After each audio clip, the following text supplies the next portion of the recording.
Ke taman bunga si kecil melangkah, memetik mawar bersama bunda. Kita mulai dengan hati yang ramah, mendengar cerita yang penuh makna. Assalamualaikum warahmatullahi wabarakatuh. Halo Sobat Edu semua, inilah dia, Edu Talk Muhammadiyah.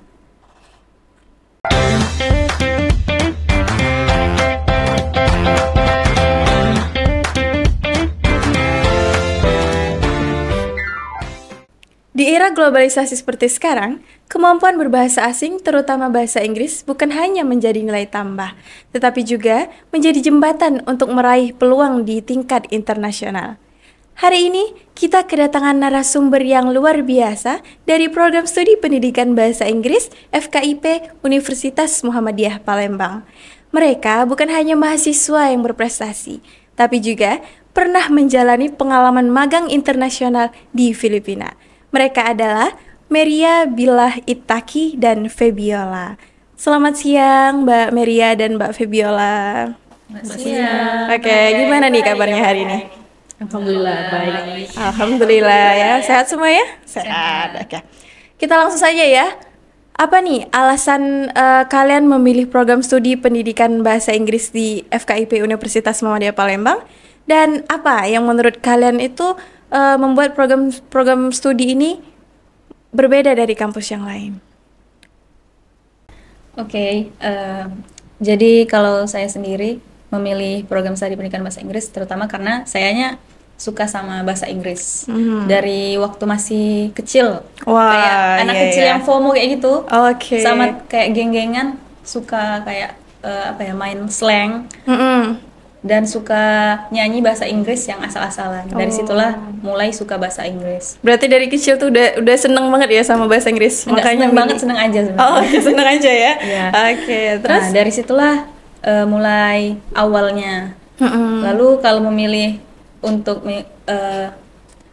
melanjutkan pendidikan di Universitas Muhammadiyah Palembang, prodi pendidikan bahasa Inggris itu sendiri ya karena sudah pasti prodi ini kan sudah prodi pendidikan bahasa Inggris di UMP sudah terakreditasi unggul dan juga fasilitasnya memadai dan bertaraf internasional, dosen-dosennya juga berkualitas ya. Oke, kalau dari Mbak Febiola sendiri gimana? Iya, kalau saya sendiri sih sebenarnya sebelum masuk jenjang perkuliahan, saya udah mulai belajar bahasa Inggris karena memang saya punya cita-cita tuh mau keluar negeri. Oh, ya, oke. sebelumnya saya pengen kuliah di sana. Dan kebetulan kemarin itu lihat pembukaan Universitas Muhammadiyah Palembang kan, ya saya daftar di program studi pendidikan bahasa Inggris dan alhamdulillah keterima. Dan memang ya akreditasi dan program-program yang disediakan di prodi pendidikan bahasa Inggris UMP ini kan udah internasional kan, udah banyak kemarin-kemarin juga lihat yang sebelumnya ada yang ke Thailand, kakak-kakaknya yang ke Thailand.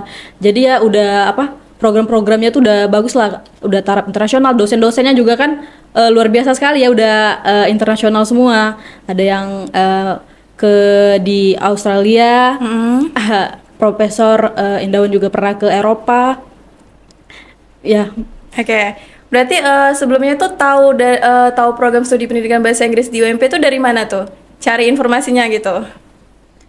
Oh ya, jadi kalau informasinya sendiri kalau dari aku ya, kemarin tuh memang ada saudara yang berkuliah di sini juga. Jadi memang sudah tahu kalau nama Universitas Muhammadiyah Palembangnya. Sudah sampai ke Oku Timur, kalau pasti udah tahu lah ya di betul, di betul. Palembang, di Sumatera Selatan udah tahu. Karena kayak yang saya lihat juga di beberapa survei itu kan Universitas Muhammadiyah Palembang itu termasuk salah satu universitas swasta terbaik di Sumatera Selatan. Jadi why not kan? Iya, Why not betul sekali. mencoba di Universitas Muhammadiyah Palembang. Jadi dari situ taunya. Oke, terus kemarin gimana sih kalian tuh bisa terpilih untuk mengikuti program magang di Filipina itu? Bagaimana tuh cerita? Bisa diceritakan nggak? kalau pertamanya sih kita disosialisasikan oleh dosen ya. Oke. Ya, kita Zoom meeting disosialisasikan bahwa ada program magang di Filipina. Selanjutnya saya sama teman-teman itu ya follow up ke prodi, ini gimana Miss, kita apa aja yang mau disiapin, mau daftar. Kita daftar, kita wawancara sama prodi, diurus, Zoom meeting juga, sempat Zoom meeting sama orang Mindanao-nya. wawancara sama prodi sama dosen-dosen juga, kita Zoom meeting. Setelah itu ya kita diterima dan ngurus semuanya. Yang akhirnya tuh Mbak Meria sama Mbak Febiola terpilih gitu kan untuk magang di sana gitu. Kemudian kegiatan apa saja sih yang Mbaknya lakukan selama di sana gitu? Ngapain aja gitu? Oke, kalau kegiatannya sih pasti banyak ya. Iya. Kan kurang lebih di sana kami selama 1 bulan.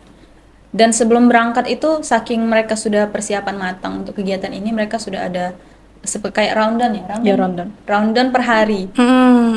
Biasanya roundan kan untuk satu acara itu per hari kita tuh udah ada jam segini, misalnya jam 7 kami berangkat, terus dijemput observasi misalnya ke sekolah atau semuanya udah ada.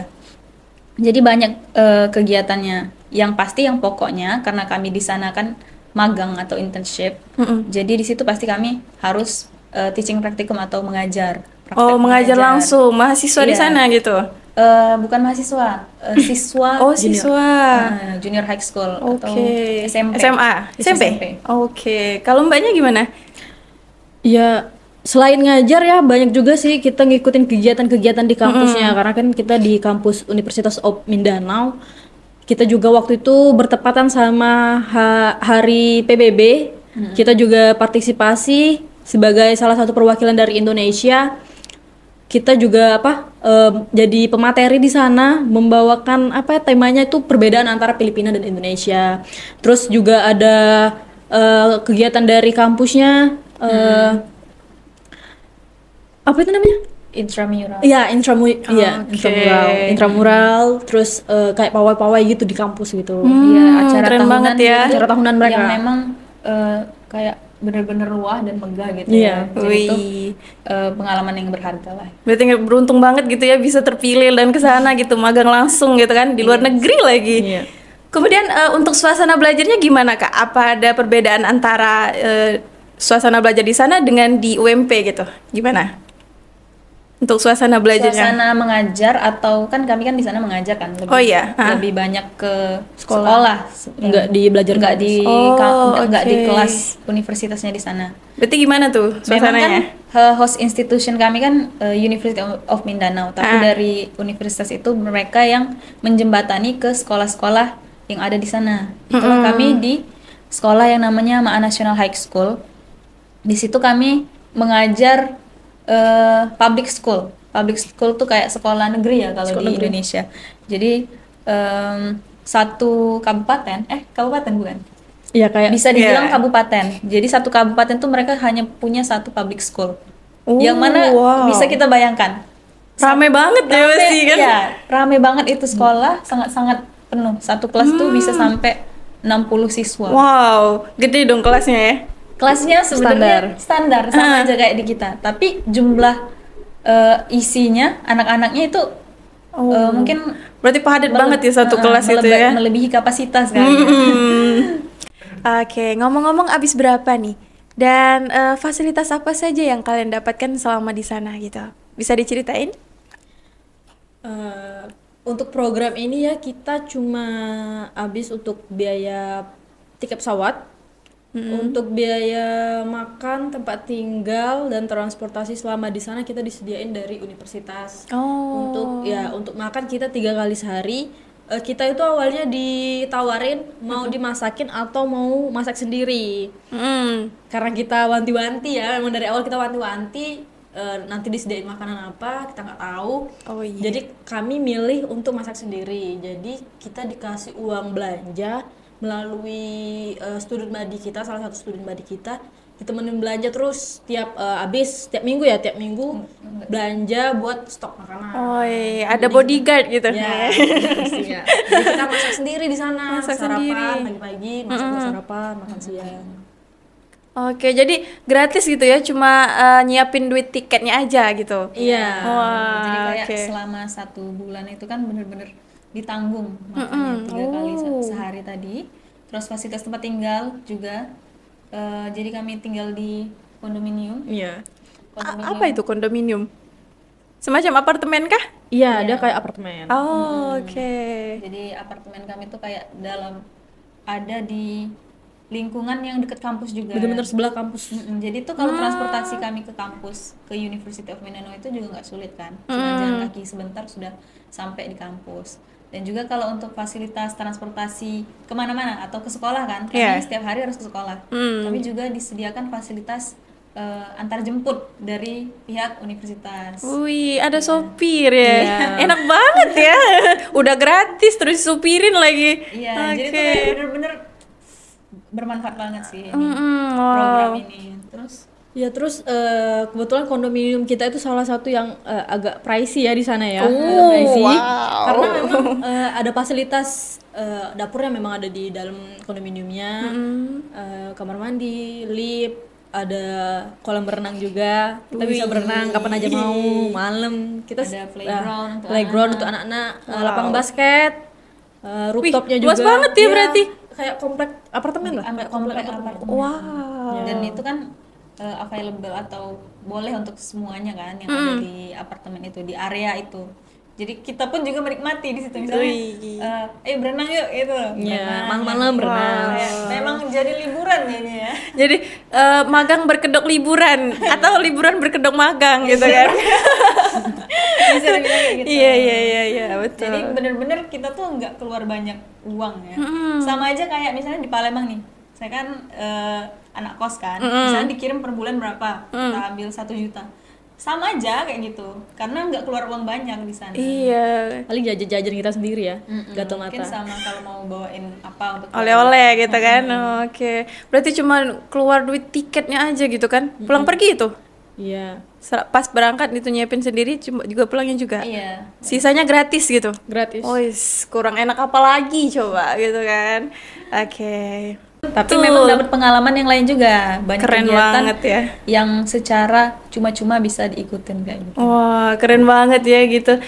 Kemudian kalau selama kalian di sana nih, apa sih tantangan terbesar gitu yang kalian hadapi selama magang di situ? Dan bagaimana sih cara kalian nih sebagai mahasiswa pendidikan bahasa Inggris untuk mengatasinya gitu? Tantangan terbesar. Ya? Yang pertama bahasa ya pastinya. Walaupun Filipina itu bahasa keduanya itu sudah bahasa Inggris, tapi tidak semuanya itu menggunakan bahasa Inggris. Memang sih untuk sekelas mahasiswa mereka semua sudah menggunakan bahasa Inggris. Untuk yang sudah berpendidikan dia pasti menggunakan bahasa Inggris, tapi tidak semua. Seperti kalau waktu kami ngajar di sekolah itu, siswanya itu dia belum terlalu berani untuk bicara dengan menggunakan bahasa Inggris. Mereka tuh ngerti apa yang kita omongin, mereka tuh ngerti apa yang kita suruh, dan mereka tuh bisa menulisnya itu bisa sangat lancar. Nulis bahasa Inggris grammarnya udah bagus. Tapi untuk speaking mereka tuh memang masih agak takut, belum percaya diri mungkin ya. Takut salah gitu kan. Padahal mereka tuh udah ngerti gitu. Iya, ngerti. Itu salah satu tantangannya sih. Kalau dari Mbak Mary-nya gimana? Kalau dari aku sendiri kan dia tadi udah bilang kan soal bahasa. Iya. Kalau dari aku sendiri, jadi yang paling lumayan menyulitkan tuh juga fasilitas ibadah ya kayaknya. Soalnya kan Filipina itu sendiri dia di sana mayoritas Katolik Roma. Orang-orangnya dan cuma sedikit Muslim. Walaupun memang masih Davao itu kan kami di Davao ya. Nah di Davao itu lumayan paling banyak lah di Filipina itu yang ada Muslimnya. Tapi masih sangat jauh daripada di Indonesia. Nggak ada memang di public place atau tempat umum tuh nggak ada musola, nggak ada tempat sholat. Jadi tuh susah banget. Kami tuh kayak berapa kali tuh sholat di mobil, bukan berapa kali, sering. Karena tayamum di mobil. Gimana aja? Yang penting di sana, bisa sholat ya, gitu aja kayak. Coba tayamum di mobil, bukan sekali dua kali, sering. Mungkin maghrib atau apa ya? Asar, zuhur yang paling sering.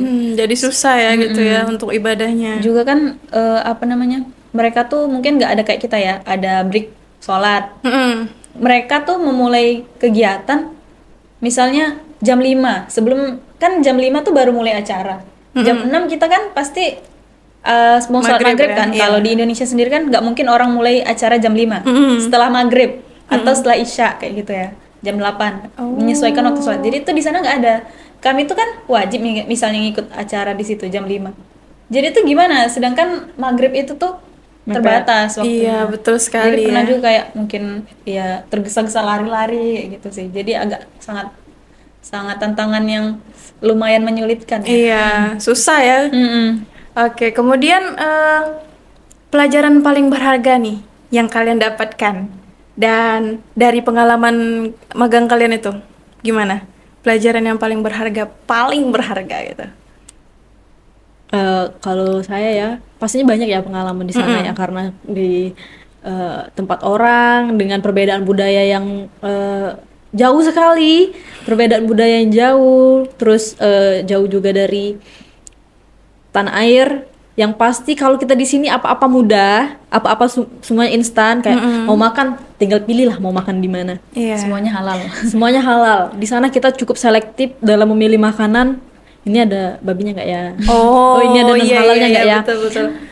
Walaupun dia ada jual ayam misal, tapi di menunya itu ada nggak sih dia jual yang non halal? Karena kan itu kita nggak tahu kan dia masak Iya, gimana. Itu betul. juga kayak cukup jadi pelajaran ya. Milih makanan. Kalau di sini kan semuanya serba mudah, instan. Nggak takut ada bebongnya gitu kan. Ya, kayak pertemanan juga sih penting di sana. Kita juga dapat banyak teman. Ya. Iya sih, benar sekali. Oke. Lalu bagaimana sih pengalaman ini membantu kalian berkembang sebagai calon guru bahasa Inggris gitu? Oke. Kalau dari saya sendiri ya, ya pasti kan di sana tuh kami banyak belajar lah ya.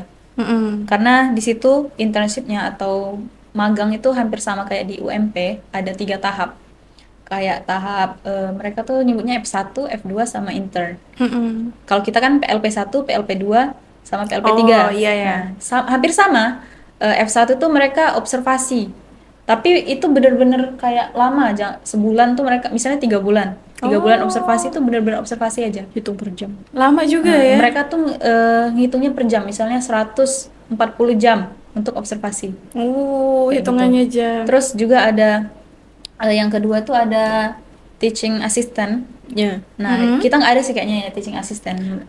Dia tuh kayak ngikut aja, ngikut gurunya ngajar di kelas-kelas. Cuma ngikut aja, ngikut kemana-mana. Mungkin sama jagain yang ribut mungkin kayak gitu. Iya. Yang ketiga itu baru internship. Nah, jadi dari situ mungkin pengalaman berharga yang membangun tuh kayak lebih menyadari aja sih kalau dari aku, kayak sesusah itu ya, sesulit itu kadang tuh untuk menjadi guru yang profesional. Kadang di Indonesia kan banyak gitu. Memang sulit juga proses-prosesnya beberapa, tapi tuh kayaknya di sana lebih sulit lagi ya. Iya. Oh, kalau di Indonesia udah sulit, di sana sulit banget gitu kan? Iya, bisa dibilang kayak gitu. Oke. Karena itu tuh kayak intern atau benar-benar praktik mengajar ke sekolah tuh benar-benar fase terakhir. Skripsi itu sudah mereka selesaikan di semester Sebelumnya, bawah, ya. semester 7 atau 6. Jadi skripsi bukan tugas akhir sebelum kelulusan. Mereka harus menyelesaikan teaching internship dulu itu sebagai fase terakhir sebelum kelulusan. Wih, keren banget ya. Kalau dari Mbak Fevira gimana? Sebenarnya kita ngelihat kondisi di sekolah ya cukup susah ya jadi guru, karena harus mengatur banyak siswa dengan semua latar belakang yang berbeda dan kebutuhan siswa. Sedangkan kadang kurikulum dari atas itu ya udah kayak kurikulumnya A, B, C. Ini kan kadang tidak fleksibel ya untuk siswa. Kadang siswa itu bukan tidak butuh ya. Mungkin dengan cara yang B, tapi siswa lain bisanya dengan cara yang A, itu agak susah menyesuaikan. Nah, di Filipina itu gitu. Kita lihatnya kayak dalam satu kelas ada beberapa siswa itu yang mempunyai kebutuhan khusus. Oh. Iya, dia dicampur Ada karena juga ya? Iya, dicampur karena memang fasilitas sekolahnya yang kurang. Misal di sekolah SLB itu sudah penuh, jadi dia dilempar ke sekolah public school, di public schoolnya atau di sekolah negerinya. Itu juga cukup struggle yang ngeliat guru di sana dengan siswa sebanyak itu yang udah dijelasin dalam satu kelas itu bisa 60. belum lagi ngurus siswa yang berkebutuhan khusus, itu susahnya luar biasa sekali kan. Susah banget itu. Bahkan ada satu kelas di sana itu siswanya udah 28 umurnya. Wow. Ya itu yang 28. Dia udah ya berkebutuhan khusus, ya cukup susah ya jadi guru. Itu SMP tuh? SMP. Masya Allah. Jadi itu memang butuh kesabaran Penuh sangat ya betul. Oke, sangat luar biasa sekali ya pengalamannya, banyak banget yang pengalaman yang kalian dapatin selama magang di sana gitu kan. Kemudian untuk program studi kalian, menurut kalian tuh apa nih keunggulan utama dari program studi pendidikan bahasa Inggris di Universitas Muhammadiyah Palembang? Oke. Jadi kayak yang udah kami jelaskan tadi kan, program studi pendidikan bahasa Inggris itu udah terakreditasi unggul. Jadi memang udah sangat sangat baik lah bisa dibilang, segala dosen dari segi dosennya, kelas-kelasnya, fasilitasnya, terus visi misinya juga kayak kan ada salah satunya tuh yang bertaraf internasional ya, dan itu memang benar-benar terrealisasi nyata. Setiap tahun pasti ada, bukan setiap tahun, setiap angkatan. Setiap angkatan pasti bakal ada mereka merasakan yang program-program yang bertaraf internasional. Jadi benar-benar nyata. Ada kan biasanya univ lain yang dia tuh memang ngomong kita bertaraf internasional, tapi sulit untuk susah ya buat kesana direalisasikan gitu. Tapi ini tuh dari prodi kita sendiri sangat-sangat memudahkan. Juga pengalaman dari aku ya, saat mengajar juga, misalnya saat dosen mengajar di kelas, kita tuh bukan kuliah yang apa ya bahasanya, ecek-ecek kayak itu, bukan. Jadi tuh kupu-kupu nih, mahasiswa kupu-kupu. Kayak di kelas tuh memang kita tuh bener-bener ngerasa struggle jadi mahasiswa. Jadi tuh jangan takut, sekolah swasta kan, biasanya ngomong kayak gitu kan, stereotipnya, sekolah swasta pasti kayak gini-gini. Apa ya namanya, bukti utama kita kan udah mengalami sendiri pelajarannya gimana. Memang dosen-dosennya juga mengusahakan yang terbaik pasti, untuk dosennya mendukung gitu ya, untuk semua perkuliahan, pelajaran, semua mata kuliah itu semuanya pasti perkuliahannya tuh diusahakan yang terbaik, karena juga kan dosen-dosennya tadi kayak udah dijelaskan sama Pebi tadi kan, ada yang sudah bertaraf internasional kayak Miss Rini, itu pembimbing kami, Miss Rini Susanti, juga berkuliah di luar negeri. Terus ada Prof juga tadi kan. Jadi nggak usah diragukan lagi ya prodi pendidikan bahasa Inggris di FKIP UMP nih ya. Kemudian untuk ke internasional itu gimana sih, seberapa besar peluangnya gitu yang bisa kita dapetin? Besar banget ya, karena emang udah bertaraf internasional, dan tiap tahunnya seperti yang Maria bilang itu emang udah ada yang mengikuti kegiatan internasional. Contohnya di angkatan kami itu ada 2, ada yang satu kemarin semester 6 dia ke Malaysia selama 4 bulan ya.